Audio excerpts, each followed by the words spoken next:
Welcome back to the Brighter Side with Sunny show, and now it's Afterglow time with a little bit more from Matt Cimber. I want to hear more where they can find you, what you're doing with the book, where they can go, and when you get that book done, let's hear more where they can reach out to you, Matt. You have seminars, you have workshops, you have all sorts of good things. Yes, I enjoy doing the colleges and the universities.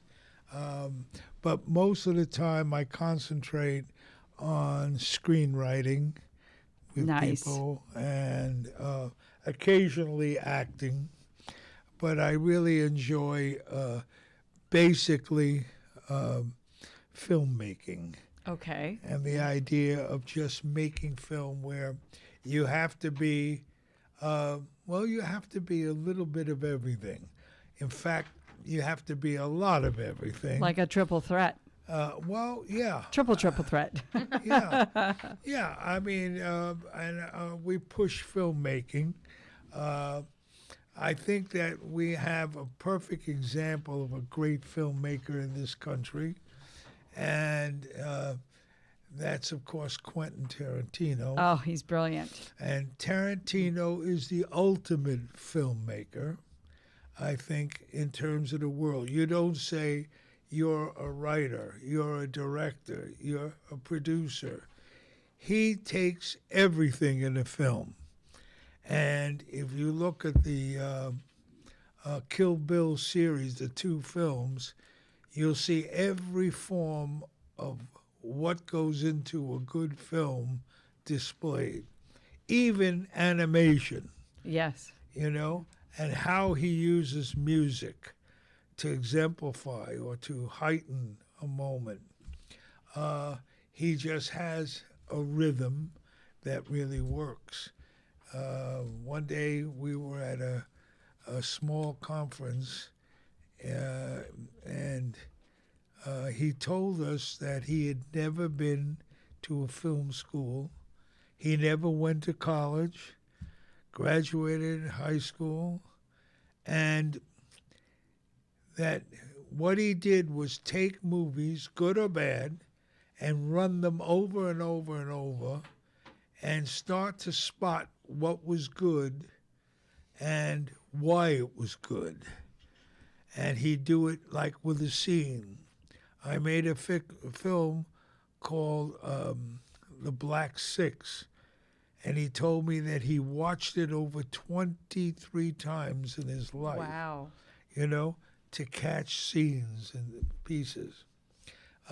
So he's been very interesting and incredible. And this is what we tried to shove at the schools. Okay. Can people attend this school, Matt? Can they find you and can go there? No, because I just did Loyola Marymount.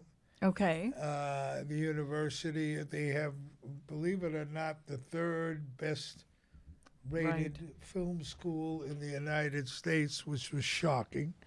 And they played Hundra, your favorite film. I love Hundra. Yeah. They played Hundra, Gary? Oh, Michael. Oh, yeah. I said Michael, Gary. It's a an unusual film. Yeah, it's very good. You have to check it out. I would. Yeah. You like it? I love that movie. Isn't it great? Now, here's a perfect thing. I made it in 1983. Today, there's more demand for it than anything else. It shocks me. But the thing that's most interesting was when they played it at USC in the Spielberg School, they gave me an award, a Saturn Award, which is offered by, when I read the Saturn Award, now this is about a heroic warrior, female warrior. Yeah. They gave me a certificate of accomplishment, and the certificate was for fantasy. Wow. Which was kind of incredible. At the time, I didn't say anything, but in other words, to them, Hundra, this great female warrior, was a fantasy. And that was 1983. Yeah, I could see that, though, honestly. Fantasy film genre. Yeah. Yeah. But in any event, that's basically what I tie myself into. Okay.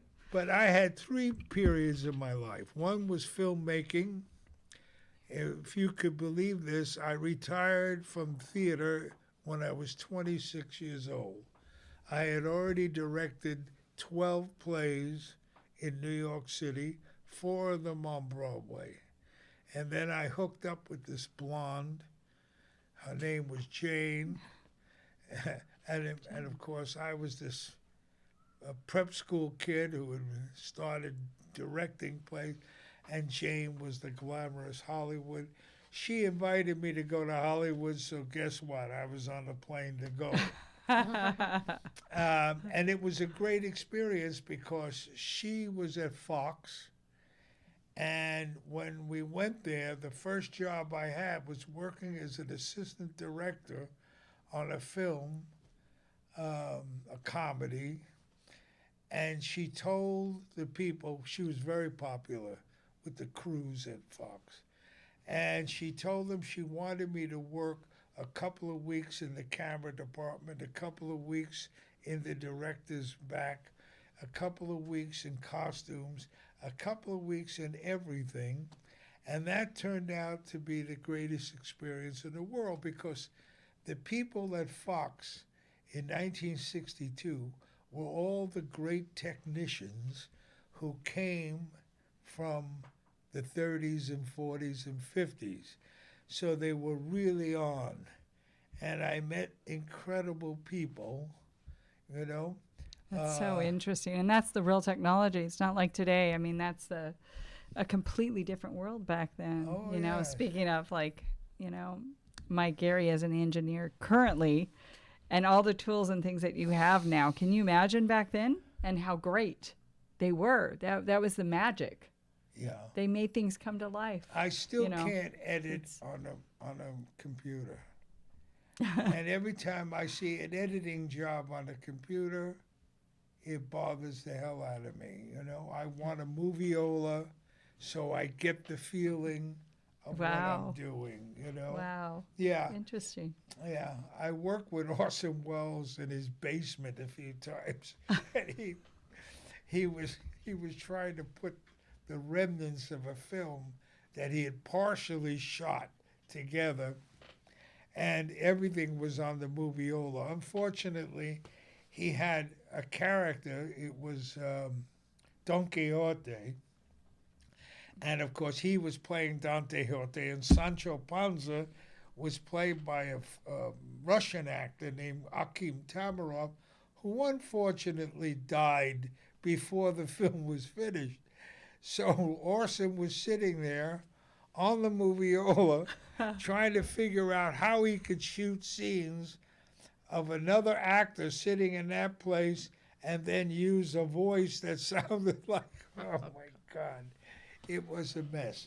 Wow. But moviolas were the key, and I don't want to sound like an old man, but I have to tell you, there's nothing like getting it directly to the frame and understanding where you're going, you know? Yeah. Well, you did that well with Glow, and you know what? I got to thank you for that, you know, and making Glow as what it was, Matt. I appreciate it, and I will forever be grateful for giving me Sunny, the California Girl, and stay tuned. And thank you to have you on my show. And thank you, Lynn, for being a guest as well. This has been so much fun. You guys are brilliant. Wonderful. I got to have you back on, Matt. So much to tell. Not enough time. Wow.